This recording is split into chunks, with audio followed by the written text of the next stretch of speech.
바로 만나보겠습니다. 전현희 의원 함께합니다. 안녕하십니까, 의원님? 안녕하세요. 네, 반갑습니다. 반갑습니다. 네.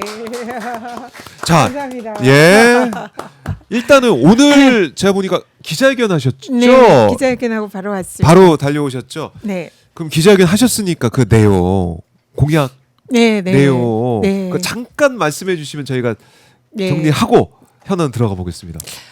이재명 우리 대통령님께서 가장 이제 핵심 정책이 경기도지사 시절 네. 기본사회였지 않습니까? 그렇죠. 대통령이 되시고 난 뒤 그 용어를 직접 사용하진 않지만 전 대한민국 국민들이 행복하게 살 수 있는 기본사회 시스템을 갖추는데 네. 최선을 다하고 계시다 생각합니다. 아하. 근데 저는 서울시장 으로서의 예. 서울시장이 해야 할 일이 이재명 정부의 기본사회 시스템을 서울에서 먼저 구축하는 거다.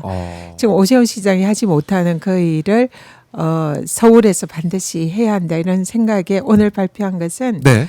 서울형 기본 사회를 위한 이제 구체적인 정책을 제안을 했습니다. 그래서 첫 번째로 우리 대한민국의 의무 교육 시스템을 지금 취하고 있잖아요. 초중고. 그렇죠.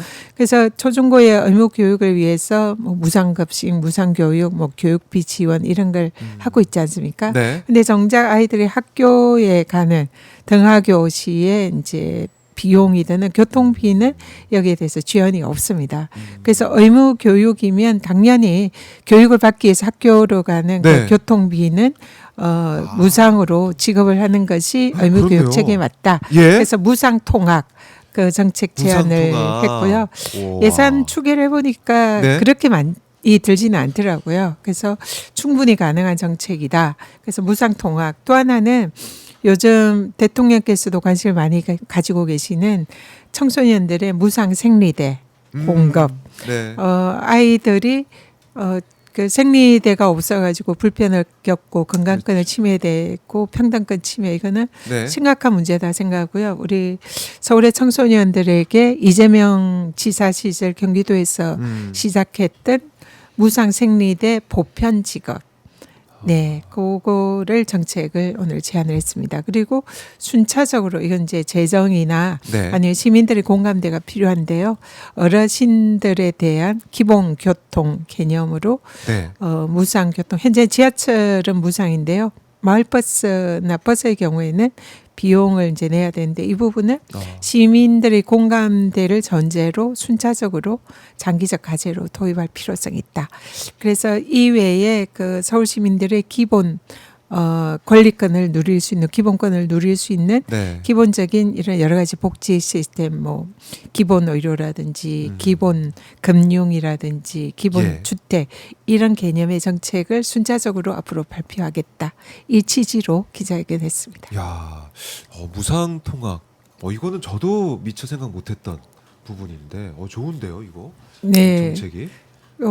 꼭 필요한 정책이고요. 그러니까요, 무상. 왜 아이들 학교 내에서는 예. 교육에 대해서 정부가 국가가 책임져야 하지만 수업을 하기 위해서 학교를 가고 집에 오고 이런 등하교 네. 여기는 당연히 무상 통학이 의무교육 시스템에서는 꼭 필요한 거 아니냐 이런 고민하에 이제 제안을 했고요. 이 전문가들과 함께 시뮬레이션을 많이 했습니다. 네. 그래서 뭐 연령대라든지 드는 비용이라든지 이런 걸 했는데 충분히 서울시 재정으로 감당할 수 있는 범위 내고 공감대가 많은 정책이다. 네. 예, 그리고 학부모들의 이제 여러 가지 생활비 경감의 효과도 있는 일석이조의 정책이 아닐까 생각을 합니다. 좋습니다. 많은 분들이 관심을 가질 만한 정책이다라는 네. 생각이 들고요.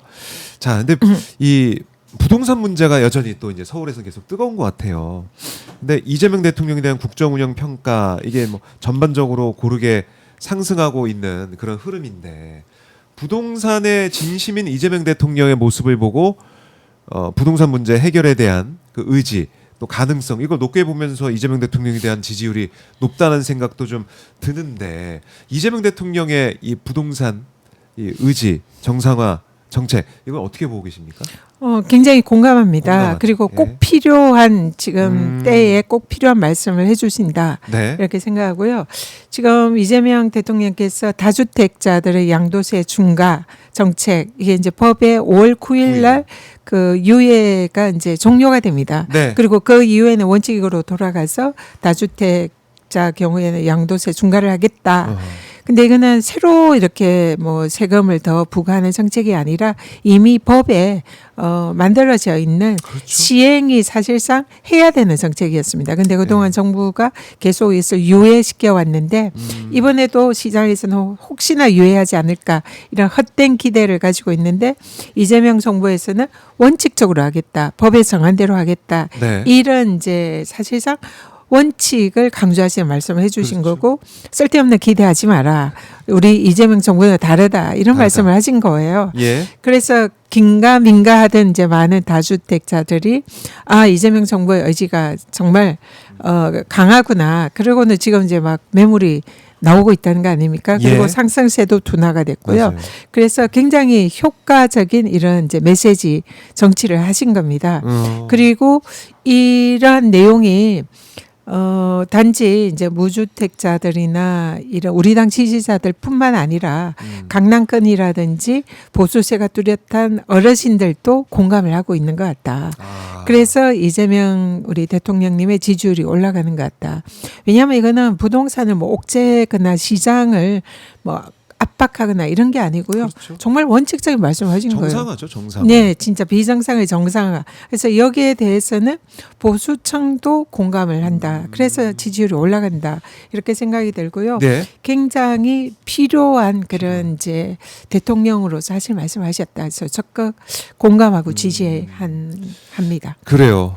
근데 뭐 오세훈 서울시장은 이재명 대통령이 이제 부동산 정치를 하고 있다. 네. 그러니까 지방선거 그쯤 딱 맞춰가지고 또 정략적으로 이걸 부동산 문제 풀려고 하고 있다. 뭐 이런 취지의 또 비판을 하더라고요. 어떻게 네. 보십니까? 오세훈 시장은 반대를 위한 반대다. 그리고 지금 굉장히 착각을 하고 있다. 잠깐. 지금 왜냐하면 양도세 중과 이 유예 네. 정책을 종료하겠다는 것은 일단은 아까도 말씀드렸지만 법에 규정되어 있는 그렇죠. 원칙이고 비정상을 정상화하는 네. 누구라도 공감할 수밖에 없는 그런 이제 메시지였다. 이걸 정치적 발언이나 부동산 정치로 몰아가는 것은 오세훈 시장의 자가당착이고 반대를 위한 반대에 불과하다. 이렇게 생각하고요. 오세훈 시장의 이런 입장에 대해서도 공감을 할 수 있는 서울 시민들은 거의 없다. 다주택자들의 일부만 공감을 할 수는 있지만 그러한 다주택자들은 강남권에서도 그렇게 많지 않다. 그래서 오세훈 시장의 이 발언은 전혀 서울 시민의 공감대를 이끌어낼 수 없는 그런 무책임한 발언이다. 이렇게 생각합니다. 무책임한 발언이다. 오세훈 시장이 그동안 뭘 해왔느냐 여기에 대한 평가도 우리 네. 시민들이 하실 테니 또 부동산에 대해서 서울시가 그동안 오세훈 시장이 뭘 했냐라는 비판의 목소리도 커 있는 상황이니 오히려 이재명 대통령의 이 의지를 더 크게 평가하지 않을까 좀 그런 생각도 들고 그리고 이번에 보니까 감사의 정원 조성 사업 광화광장에 만드는 여기에 대해 국토부가 국토계획법 도로법 위반을 확인했다. 공사중지 명령을 서울시에 통지했다라는 얘기가 좀 나오고 있는데 이거 당장 중단이 돼야 되는 거죠? 당연히 중단이 돼야 되고요. 예. 이 감사의 정원이 설치되는 곳이 광화문 광장 그렇죠. 사실상 한복판입니다. 네. 세종문화회관과 그 경복궁 그 사이에 있는 넓은 공간에 이 세계 각국의 6.25 때 참전한 22개국의 돌을 공수를 받아서 받들어 총 형태로 이 이제 돌 이런 이제 그런 비석 같은 그런 이제 조형물을 설치를 하겠다는 건데요. 장소도 너무 생뚱맞습니다. 여기는 우리 조선왕조 500년의 그 역사적 그 현장이고 그렇죠. 무엇보다도 우리 대한민국의 민주주의 상징인 광장입니다. 이곳에 외국 군대의 조형물을 설치하겠다는 그 발상 자체가 맞지 않다. 물론 그 6.25 때 우리나라에 참전한 국가들의 그 고마움을 네. 기리고 추모하는 그런 것은 저는 필요하다 생각합니다. 근데 장소가 문제인 거죠. 여기가 아니라 다른 곳에 설치를 해야 되는 거지. 우리 민주주의 상징인 서울 광화문 광장에 설치를 하겠다는 이 발상 자체는 우리 민주주의의 맥을 끊는 이 조선 총독부의 일제 시대에 네. 조선 총독부나 뭐 그런 우리 민족 정기를 말살하기 위해서 많은 그런 일제가 했지 않습니까? 그거랑 뭐가 다른가 이런 사실 이제 생각이 듭니다. 그래서 예. 그러한 그 외국 군대의 그 기념 공원은 서울의 외곽지대나 다른 곳에 설치하는 게 맞고요. 광화문 광장에 설치하는 게 이건 전 절대 반대입니다. 그래서 당장 중단해야 되고요. 정부에서도 그래서 이번 국토부에서 광화문에 감사기 광장 설치하는 것이 이 국토부의 여러 법령에 위반했다. 네. 그렇기 때문에 이 절차를 중단해야 한다 그랬는데 중단하고 철거해야 됩니다. 당연히 이 시장 서울시장 오세훈 시장은 이 정부의 이 중지 명령에 따라야 되고 네. 더 나아가서 철거해야 된다 생각합니다. 오세훈 시장은 뭐 저항권 이런 얘기도 하고 뭐 이거 뭐 직권남용이다 그 막 그랬나? 그러니까 김민석 총리의 네. 중단해야 된다라는 그런 취지의 발언에 대해서도 반발하고 있던데. 그러니까 의원님 말씀 들어보니까 감사의적은 굳이 만든다 그러면 뭐 전쟁기념관도 있고 네. 장소가 있는데 광화문광장이 말이 되느냐 이런 비판의 목소리 계속 나올 것 같아요. 서울 시민들 사이에서. 자신의 전시행정에 오세훈 시장의 전시행정에 또 다른 사례가 될 것이고요. 많은 서울 시민들이 반대하고 있습니다. 네. 그리고 이 김민석 총리도 거기에 반대 의사를 명확히 그렇죠. 했지만 네. 무엇보다 이것은 법에 어긋납니다. 법을 지켜야죠. 서울시장이면 당연히. 아, 그래서 법에 따른 이거는 이제 위법이다. 그래서 여기 공사 중단해라. 그럼 여기에 따르는 게 서울시장으로서 마땅한 의무인데 여기에 대해서 저항권 말도 안 되는 주장이다. 그렇게 생각합니다. 네, 알겠습니다. 댓글 보니까 이런 질문이 있습니다.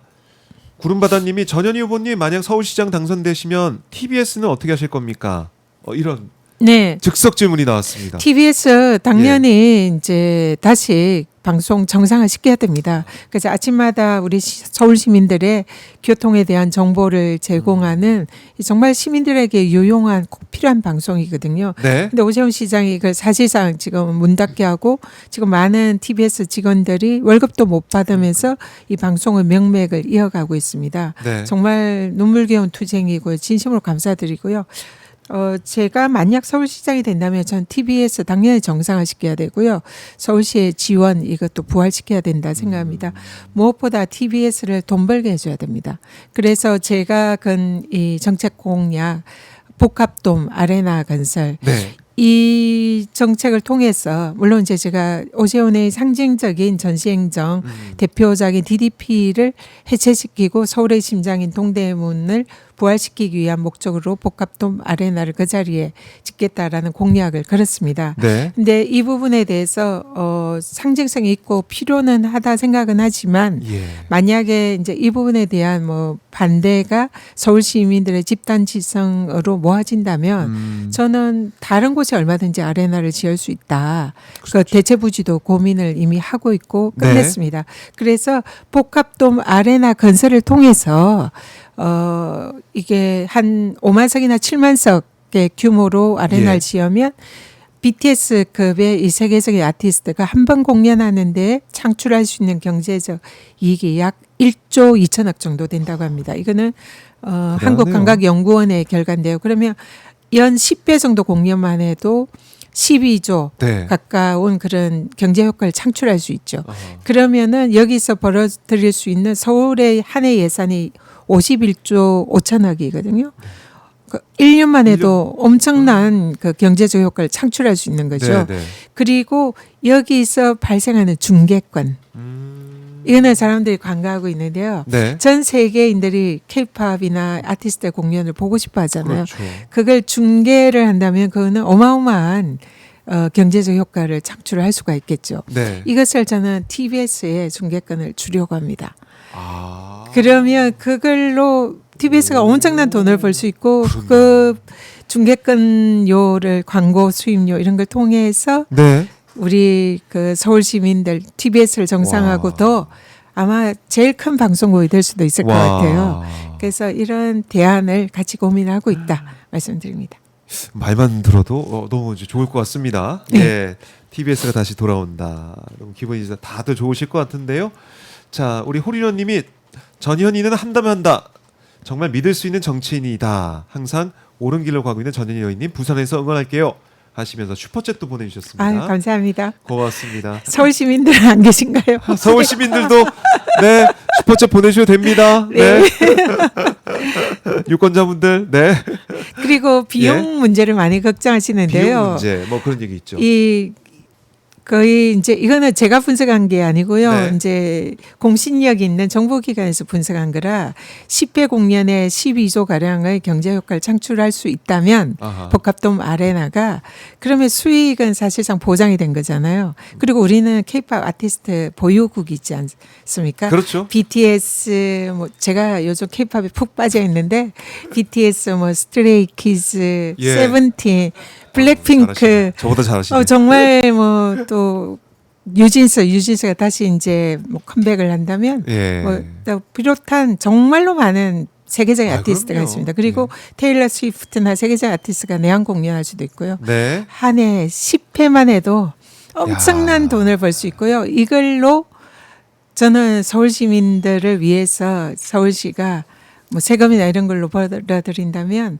다 써야 된다 생각합니다. 그래요. 시민을 위해서 펑펑 써야 시민을 된다. 위해서. 맞아요. 그래서 사회적 약자들, 예. 복지 문제, 교통 문제, 우리 장애인들 문제, 네. 우리 아이들을 위한 미래 문제, 청년들을 위한 주택 문제 아. 이런 데 얼마든지 쓸 수 있고 써야 되고요. 그래서 돈 벌어오는 서울시장이 돼서 우리 서울 시민들의 아픈 곳을 고루고루 엄마처럼 보살펴주는 그런 정책을 정말 하고 싶습니다. 예. 아, 이렇게 이 정말 꼼꼼하게 준비를 하고 있다는 생각이 들 정도로 전현희 의원님께서 서울시장을 위해서 열심히 일을 좀 하고 있다는 생각이 들고요. 박예림님이 서울 시민입니다. 응원합니다. 이렇게 댓글 감사합니다. 바로 달아주시고. 네. 예, 이렇게 이기환님도 똑순이 전현희 의원님 서울시장 되셔서 삶의 질과 더불어 또 이제 살아가는 서울시가 되길 기대합니다. 기원합니다. 이렇게도 댓글 주셨어요.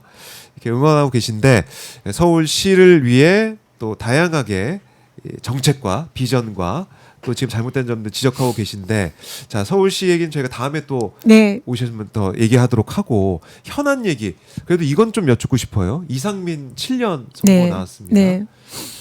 저는 글쎄요 이상민 전 장관 당시에 단전단수 이게 어마어마한 일이거든요. 그걸 지시했던 사람인데 7년이 나온 걸 보면서 이 사법부가 너무한다는 생각이 들었는데 네. 의원님 어떻게 보셨어요? 이상민 피고인의 그 죄값에 비해서 너무나 터무니없는 낮은 형량이다. 그런 생각이 들었고요. 그럼 특검에서 15년을 구형을 했습니다. 예. 한덕수에 대해서도 특검에서 15년을 구형했는데 이진가 재판부가 23년을 그렇죠. 선고했습니다. 예. 그때 온 국민이 환호를 했고 맞아 이것이 사법 정의야 이렇게 다들 생각을 하셨을 겁니다. 맞아요. 근데 지금 그 15년 구형의 7년 선고는 그 사실 한덕수도 그 총리로서 정말로 있을 수 없는 그런 내란에 적극 가담한 행위를 했지만 원래 특검에서는 방조죄로 사실 이제 기소를 했었어요. 내란 방조죄. 근데 재판부가 이거는 방조보다도 주요 임무 종사자다. 그래서 공소장 변경을 해라.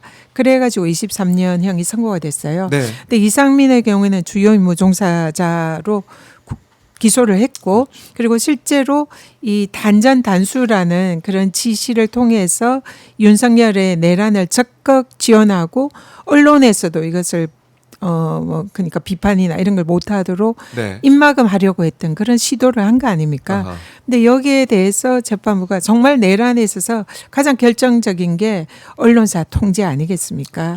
그리고 국민들의 눈가기를 막으려고 했던 그 시도 네. 여기에 대해서는 사실은 용서하기 어려운 그런 중대 범죄다. 근데 그 범죄에 비해서는 너무 이 형량이 이제 터무니없이 낮다. 이렇게 생각하고요.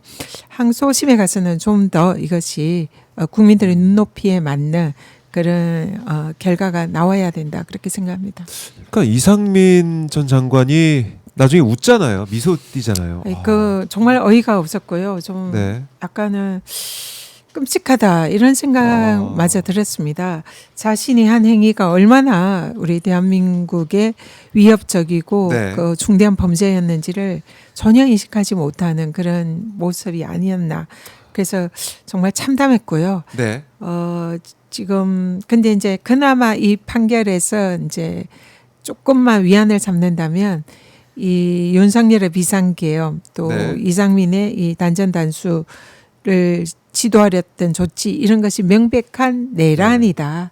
이걸 인정했다는 거고요.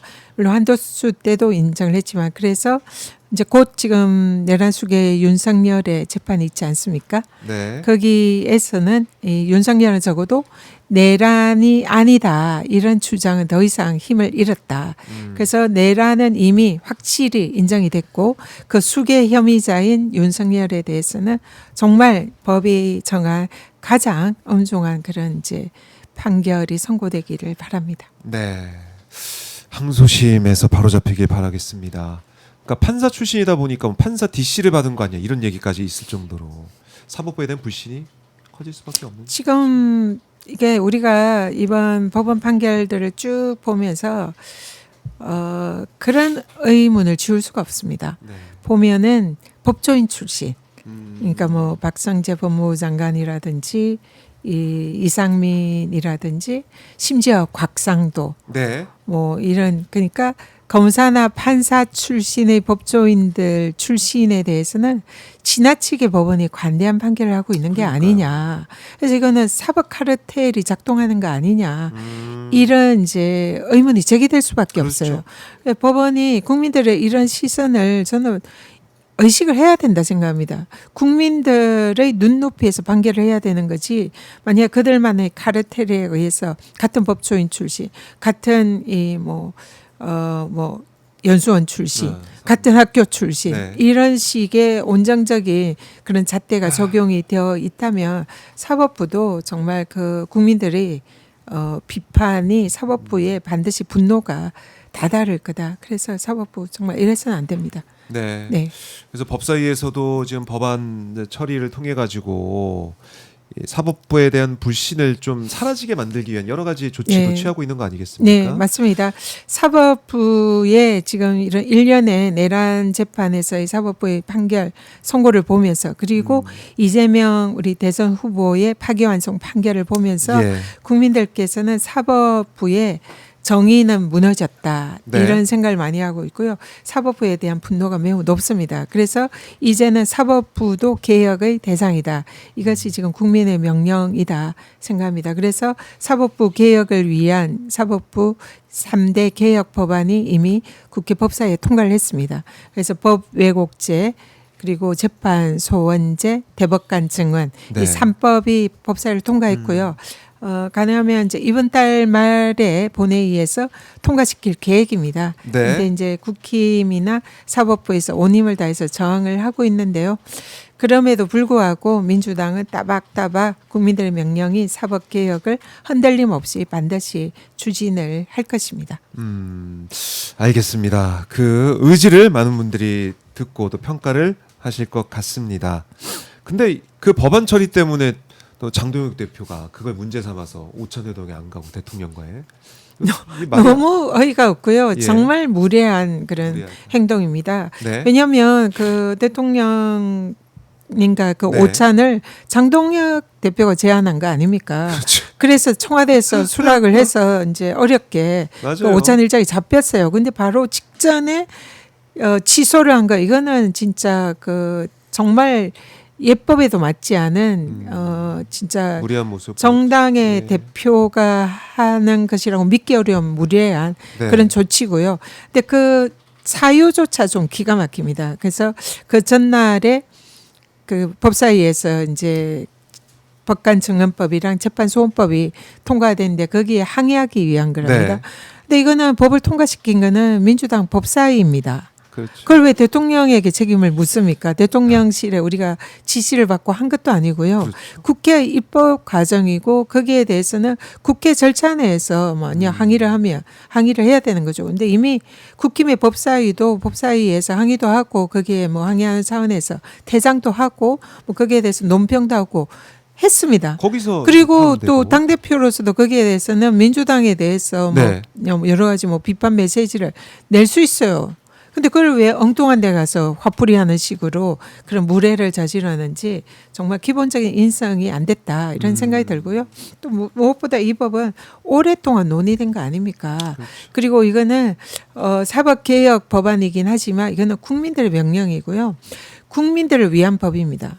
이거 재판 소원의 경우에는 법원의 판결이 헌법 위반일 경우에 국민들의 기본권을 지키기 위해서 헌법상 기본권에 위반되는 그 내용을 한 번 더 헌법재판소에 판결을 받아보겠다는 거예요. 네. 그렇기 때문에 법률 위반을 묻는 거랑 헌법상 기본권 위반을 묻는 거랑 이거는 다른 문제예요. 그래서 사심제도 아니고요. 헌법재판으로서 1심입니다. 그래서 이거를 뭐 사심이라고 우기면서 주장하는 것은 터무니없고요. 네. 헌법재판소도 이건 합헌이라 이미 얘기를 했습니다. 최종적인 헌법 해석은 헌법재판소의 몫인데 거기서 재판소는 국민들의 기본권을 보호하기 위한 헌법에 부합하는 제도다라고 이미 발표를 했습니다. 근데 억지 주장이고요. 대법관 증언은 지금 대법관 부족하다고 그리고 상고심 절차가 지체가 되고 뭐 어떤 경우는 뭐 몇 년씩 걸리는 그런 재판도 있잖아요. 이재명 후보는 뭐 단 10일도 안 걸렸어요. 그냥 졸속으로 진행했지만 대부분의 국민들의 재판은 굉장히 오래 걸려요. 그래서 대법관이 부족하다. 이거는 국민들의 공통된 인식입니다. 네. 대법관을 국민들을 위해서 정언한다는데 이게 무슨 문제입니까? 이걸 가지고 청와대 오찬의 거부의 명분을 삼는다. 참으로 국민들을 무시하는 그런 발상이다. 네. 예, 국민을 생각합니다. 무시하고 있는 장동혁 대표, 국민들의 비판을 피할 수 없을 것 같습니다. 자, 오늘 전현희 민주당 의원과 함께 서울시정 얘기와 또 부동산 문제 또 현안까지 하나하나 짚어봤습니다. 의원님 바쁘실 텐데 오늘 너무나 감사드리고요. 네. 끝으로 가시기 전에 못다한 말씀 있으면 듣고 마무리하겠습니다.